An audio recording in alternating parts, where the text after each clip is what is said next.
Everyone knows the Pentagon. Over the years, it's become an international symbol and an American icon. But that's almost an accident. It was built in a rush to meet a looming crisis. Its shape was determined by circumstance. It was supposed to be a temporary headquarters for the Army.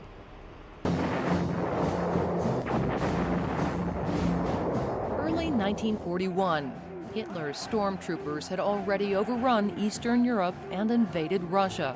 Japan's armies were pushing even further into the Asian mainland.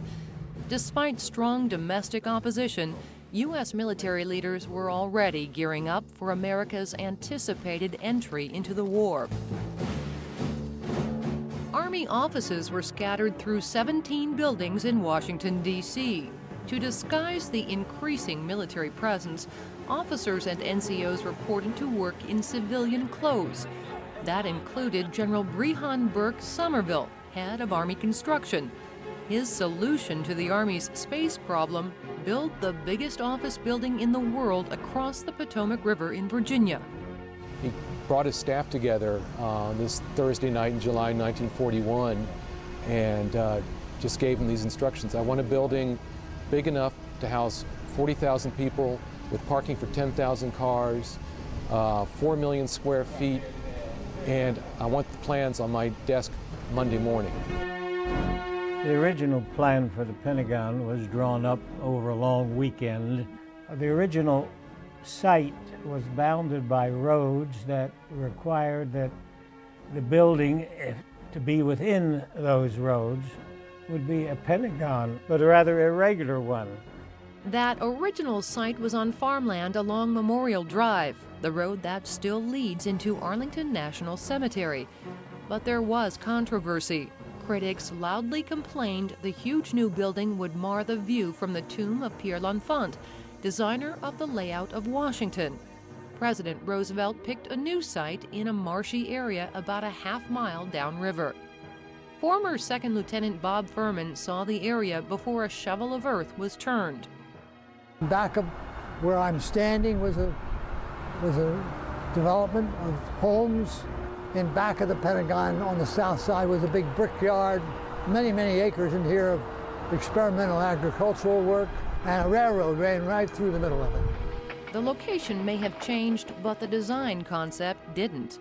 They were moving so quickly with the project that the architects just decided shape. The new site down here wasn't five-sided, but there really wasn't time to change it. General Sommervell, nicknamed Dynamite in a Tiffany box, helped push quick congressional approval of the new War Department building, as it was first called. He didn't tolerate anything which didn't get the job done immediately. Ground was broken on September 11, 1941, just 7 weeks since the idea of the building was first proposed. That night, President Roosevelt went on the radio to warn of the threat from Germany.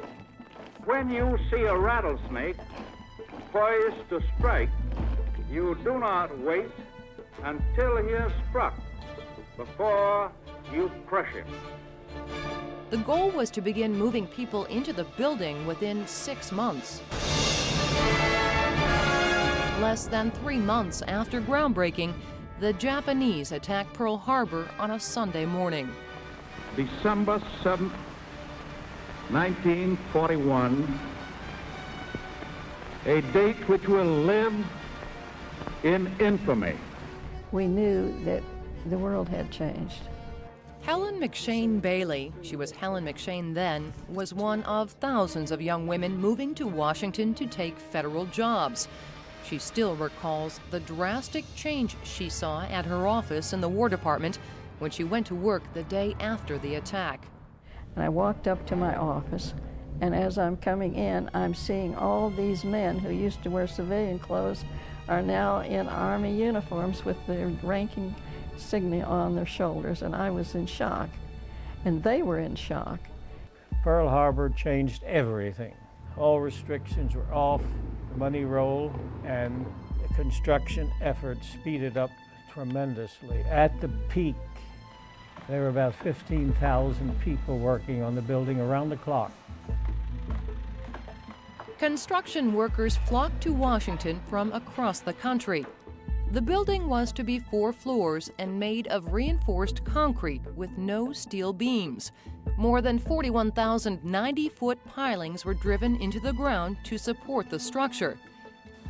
5.5 million cubic yards of sand and dirt were pumped from the river to raise the building level above the floodplain. The Pentagon went up in sections, later called wedges. As one wedge was nearing completion, another was started. Hundreds of draftsmen were working all hours in an old airplane hangar, cranking out design plans for the building as it was being built. They were working so fast they were getting ahead of the plans. The plans sometimes delivered after they'd already done some of the work on them. The result is you do have some irregularities inside. Years later it was discovered that there were some pockets in the building that were completely sealed off and nobody knew about. They were there. By May 1st of 1942, 6 months into construction, the first wedge was largely finished. Army personnel began moving in. There were stories about cement cave-ins in offices where people had to jump to get out of the way of cement coming down on them. And of course it was muddy all around. They walked on planks. But the building was open and functioning. Huge office bays with up to 400 desks were the norm. Early in the move-in period, it was officially renamed the Pentagon Building, and a decision was made to add a 5th floor. The papers that Sommervell submitted to Congress described the 5th floor as the 4th floor intermediate. And it really wasn't until about 4 or 5 months after they were constructing the 5th floor that people in Congress figured out what was going on. The construction-caused chaos had calmed by the time Army Chief of Staff General George Marshall moved his office and staff to the building in November. Helen McShane was on that staff. Got to be total routine. Get on the bus, get off the bus, get on the escalator, get up the ramp, get into your office, open up the files, filing cabinets, get everybody organized, and the phone would start ringing. The plain, bland, functional building turned out to have a distinctive character. The entrances have simple architectural detail fronted by unadorned neoclassical columns. The facing of the building is Indiana limestone, and the Pentagon shape turned out to be hugely efficient. The final design is 5 concentric buildings called rings with light wells in between. Corridors on the corners allowed for diagonal routes from one part of the building to another. In theory, it should take only 7 minutes to get from one point to any other. A large network of roadways and overpasses had to be built to provide access to what was then an isolated location. It really was a small city. And there had to be services: post office, banks, shops, cafeterias, services which can still be found in the building. You absolutely had to have them because there was no way you could have that many people get in their cars and drive anywhere, and it would take them longer than any lunch hour. At its World War II peak, well over 30,000 people worked in the building. Construction was declared completed on January 15, 1943. Total cost, including building, roadways, and landscaping, $85 million. From the beginning, the Pentagon has generated stories. A few are fact, more are fiction. One of the favorites, The Western Union telegraph boy who entered the building on a Friday and emerged on a Monday as a lieutenant colonel. Had plans to convert the Pentagon into an archive after the post-war demobilization. There was also talk of turning it into a hospital. But in 1947, with the Cold War simmering, the Department of Defense was created. President Truman wanted to create more unity among the services. So he ordered James Forrestal, who was the first Secretary of Defense, to put his headquarters in this building. And in a sense, having such a large building ready to house this new massive military establishment was pretty fortunate. Over the course of the Cold War years, from the late 1940s to the late 1980s, the Pentagon became a true international symbol. Decisions about all the great crises of the day were made here. The building itself became a focal point during one of the large anti-Vietnam War demonstrations. The site of the big 1967 March on the Pentagon. Military police contain the crowd, but clashes soon break out. Federal marshals arrest several who attempt to break through the protective line. Reinforcing the marshals, a second wave of MPs with fixed bayonets in scabbards move into position. Some 400 demonstrators are arrested, 2 soldiers are injured, and tear gas is used. A small group of demonstrators shoved their way into the lobby, but were quickly forced out by a contingent of the 101st Airborne. Fortunately, no one was killed, and the troops who were defending the building were subjected to a lot of vile treatment from the protesters, and the protesters themselves, some of them were beaten and suffered injuries. In the 70s and 80s, building systems deteriorated. The roof leaked. Steve Carter came to the maintenance department in 1984 and worked his way up to supervisory positions. Soon he knew the building intimately and developed a tour to demonstrate the need for serious renovation. The infamous armpit tour. Most people do not show their bosses and their bosses' bosses and members of the halls of Congress the worst areas of the building, sewer lines that you could take a ballpoint pen and tap a hole into, slabs of concrete that looked like you were walking down a ramp, but it was actually where the ground had heaved up. After years of wrangling, Congress finally approved renovation in 1991. Work began on Wedge 1, the oldest section of the building. It had to be gutted and rebuilt on the inside, but the structure itself was still sound. By September 10, 2001, renovation work was wrapping up on Wedge 1. Final inspections were underway and tenants were moving back into their assigned offices.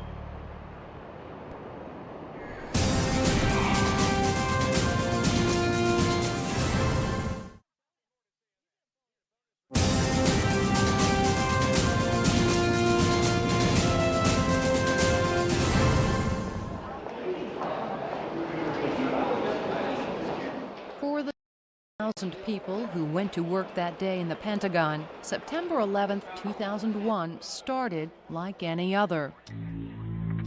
That quickly changed, and it became a day like no other.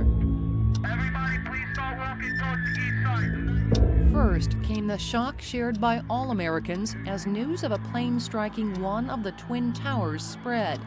Steve Carter, then the Pentagon's assistant building manager, was among the millions glued to the nearest television for the latest news out of New York. I was in the Building Operations Command Center, and we had put it up on the big 90-inch screens. While we were watching this, we watched the second plane come in. We realized at that time that we were most likely dealing with a terrorist event. And about 20 minutes later, felt my knees buckle, and all of a sudden all the fire alarm systems started reporting in alarms, and by what I was looking at, it looked like over 400,000 square feet of building just erupted in flames.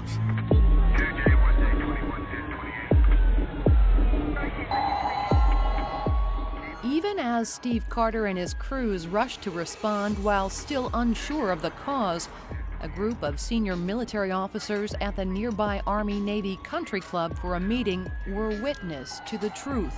We heard a whoosh as something went overhead, and 2 gentlemen came in from the golf course and said it looked like a American Airlines airplane just flew overhead and went down the hill and struck the Pentagon, which is on fire.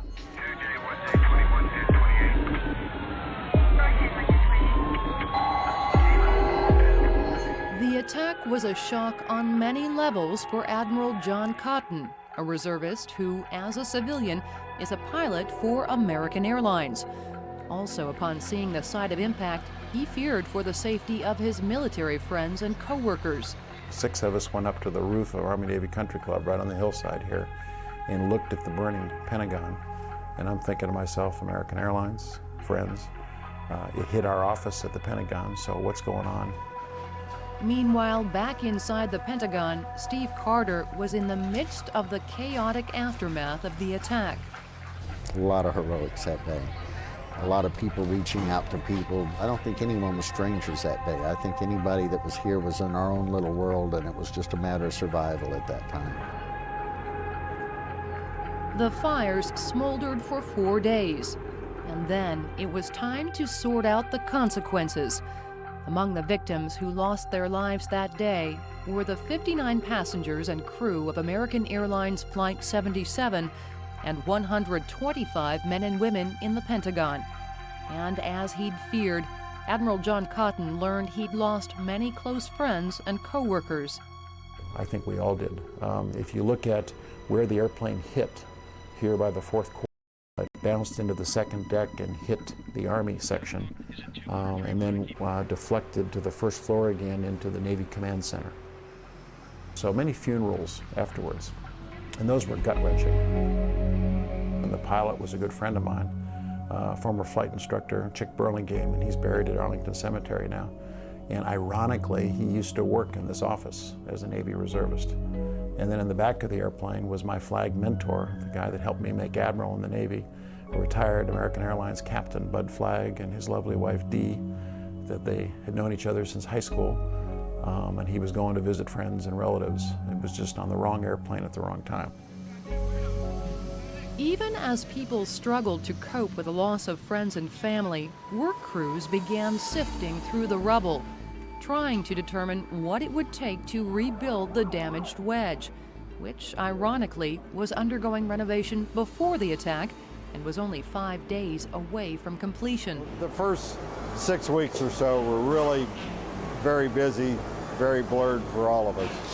Then we got into making the decision that we could drop that area where the plane hit and re-pour it faster than we could doing little pieces of trying to patch it. Then it went around the clock to prove to everybody we could get it done in a year. 50,000 tons of debris first had to be removed from the site. Then the rush was on to rebuild. That was similar to, I would think, what happened when we originally built the building itself, where we had to do the design, planning, and the building, the actual implementation, almost at the same time. Luckily, there were about 1,000 highly motivated workers on site each day to make that possible. They had workers refusing to take days off, coming early, leaving late. You had union workers helping non-union workers, things you didn't normally see at a construction project. It took nearly 3 million man-hours, but working together, the construction crews did what many thought impossible. And only 1 year after the 9/11 attack, the Pentagon once again stood whole. I've never seen crews work so fast as these people did, of all nationalities. And that only happened through people who had all got that spirit that we were only bruised, we're going to come back better than ever, you didn't slow us down. In a sense, we meet on a battlefield. If it does not appear so today, that is because of the singular devotion of the men and women who work day and night to fulfill a solemn vow that not one stone of this building would be out of place on this anniversary. Admiral Cotton and the Navy Reserve Pentagon staff were among the first to move back into the rebuilt wedge of the building, to a fourth-floor office with a view of the attack site. This electrical box right here, this is where they landed. That's where the airplane touched down and then came in underneath your feet right here. I often stare out here at these windows and look at the Pentagon Memorial as it takes shape, and all the benches are lined up on the flight path. Admiral Cotton says the view is a daily reminder of those lost on 9/11 and the importance of doing all we can as a country to keep such a thing from happening again. My good friend Bud Flagg, who was a great warrior, I know exactly what he would want us to do, which is what we're doing now, which is going after these people and making sure it never happens again. And so those are the kind of things I think about looking out that window, making the most of today, maybe giving back, educating others, and then live life to the fullest. As for the Pentagon, there are no longer any visible scars from September 11, 2001, but that tragic event has become an important part of our history. So have the amazing efforts of the thousands of men and women who joined together in the days and years since to make the Pentagon better and stronger than ever.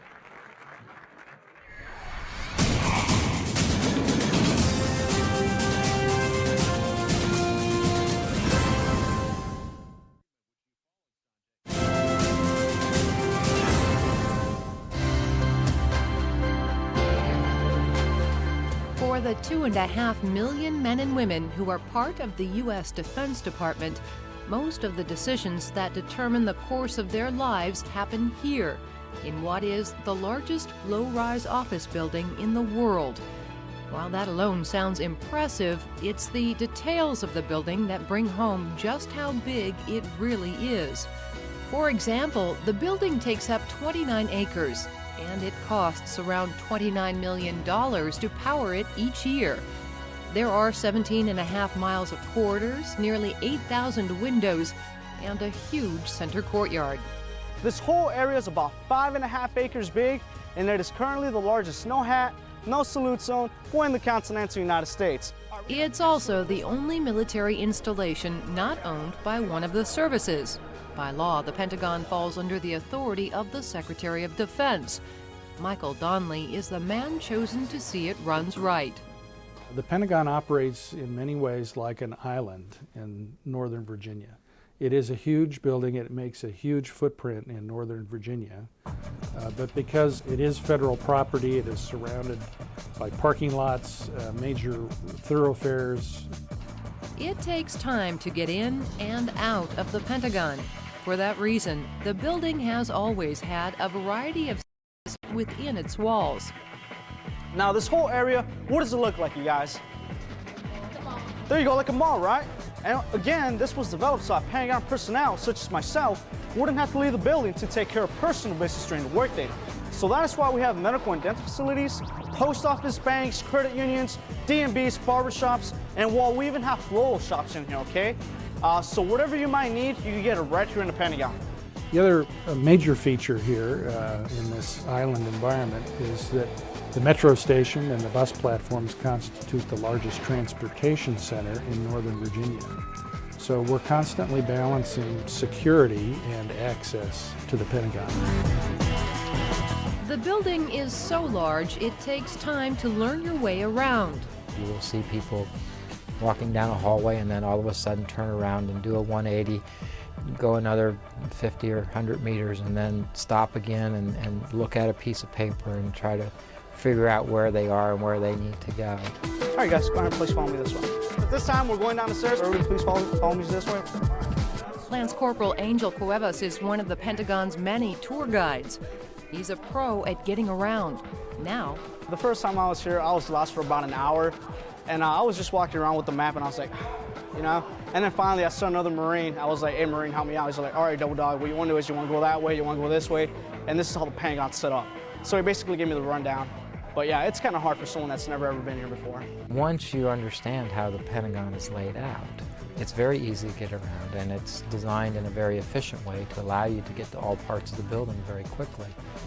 Getting around the building really is straightforward, usually.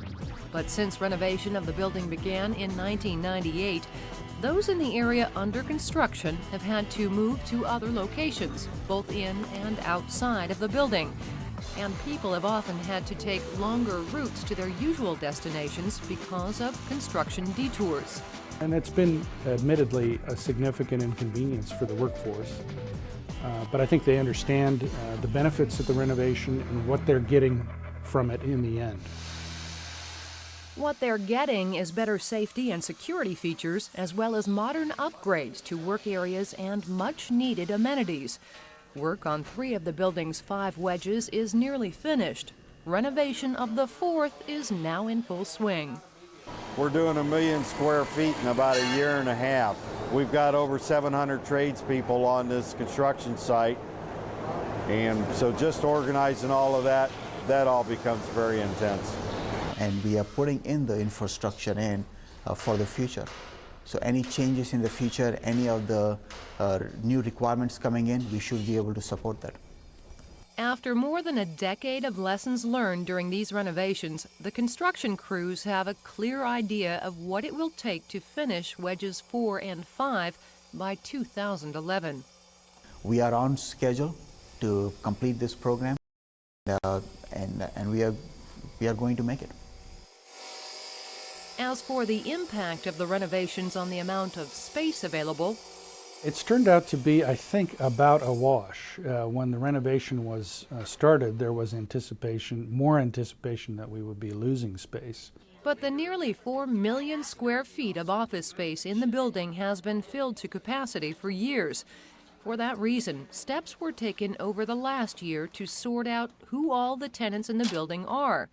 The results of that occupancy study will help leaders determine who needs to stay in the Pentagon and who should go.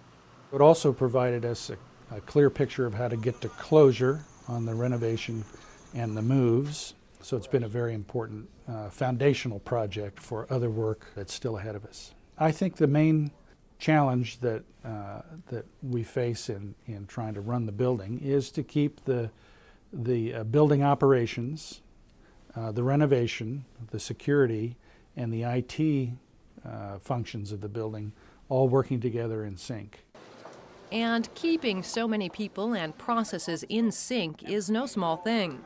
The Pentagon's building staff alone, those with full-time jobs keeping things like air, heat, and water running smoothly, add up to more than 500 people.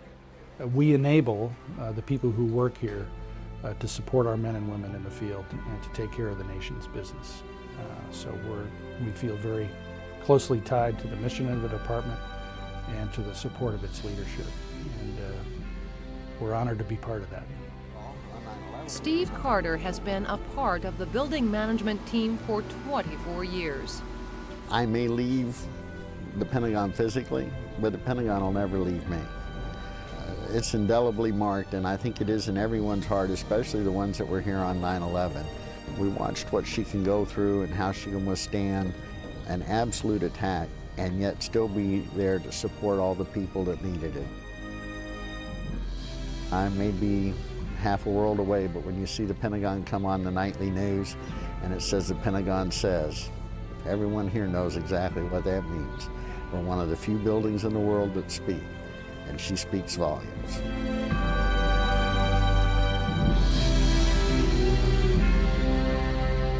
From the unprecedented speed of its construction during the World War II years to the incredible one-year reconstruction after the attack on 9/11, to efforts to bring the building up to present-day standards without slowing down operations, the Pentagon has become more than a symbol of the United States military might. It's also an example of what American determination and ingenuity can achieve. I'm Master Sergeant Daniela Marcus, and this has been Recon.